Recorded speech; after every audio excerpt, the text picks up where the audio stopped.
समर्थ गांधी रेसिपीमध्ये आपलं स्वागत आहे। आज आपण बनवणार आहोत पायनॅपल शीरा। तर त्यासाठी काय काय साहित्य लागतं ते आपण पाहूया। त्यासाठी मी 1 वाटी रवा घेतलाय, 1 वाटी साखर, अर्धी वाटी पायनॅपल घेतले अननस, अर्धी वाटी साजूक तूप घेतले, काजूचे काप घेतले, बदामाचे काप घेतले, फूड कलर घेतला येलो, पाणी घेतले।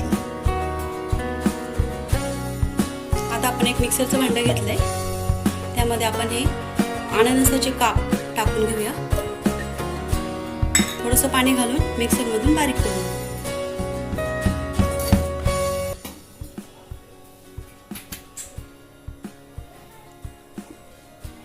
आता आपलं पायनॅपल बारीक झालंय, आपण एका वाटीमध्ये काढून घेऊया।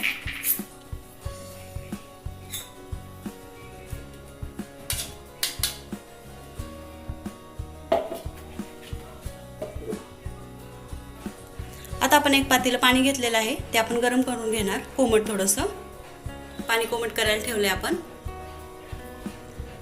पाणी कोमट होतंय तोपर्यंत आपण कढई गरम करून घेऊया आपली। गॅस ऑन केलाय मी, कढई गरम करायला ठेवली आहे। आता आपली कढई गरम झालेली आहे, यामध्ये आपण तूप घालणार। अर्धी वाटी तूप घेतलंय मी इथे।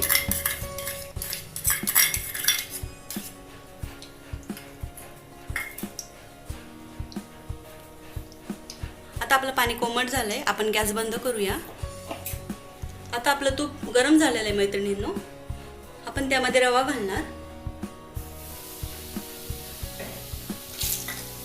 आणि गुलाबी होईपर्यंत परतून घेऊया।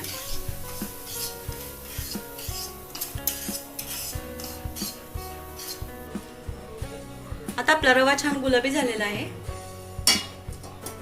आपण त्यामध्ये पाणी घालणार, हलवून घ्यायचंय।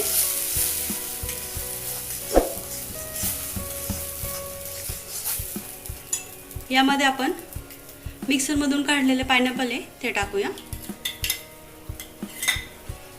याला पण परतून घ्यायचंय।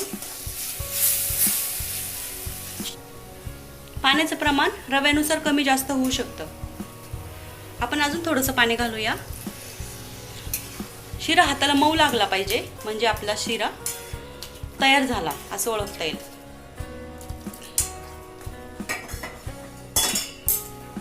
हलवून घ्यायचंय छान आणि पाणी आटू द्यायचंय थोडंसं।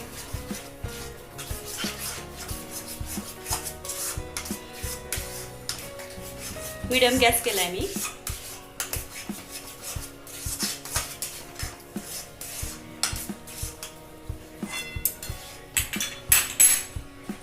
ड्रायफ्रूट घालू आपण यामध्ये।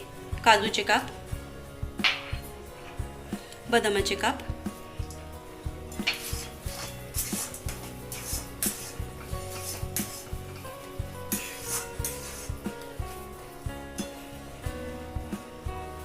थोडंसं फूड कलर घालूया यामध्ये। थोडंसं पाणी घालायचंय, चिमूटभर फूड कलर घेतलाय आपण हा शिऱ्यामध्ये घालू, त्यामुळे आपल्या शिऱ्याला छान लुक येणार आहे। तुमच्याकडे जर केसर असेल तर तुम्ही केसर वापरू शकता। आपण यामध्ये फूड कलर घालूया।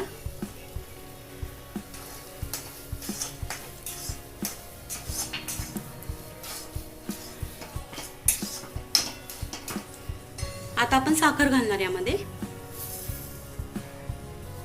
हलवून घ्यायचंय छान।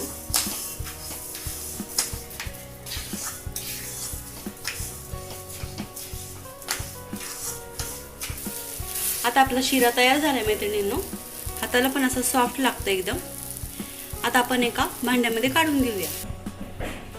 आता आपला पायनॅपल शिरा तयार झालेला आहे मैत्रिणींनो।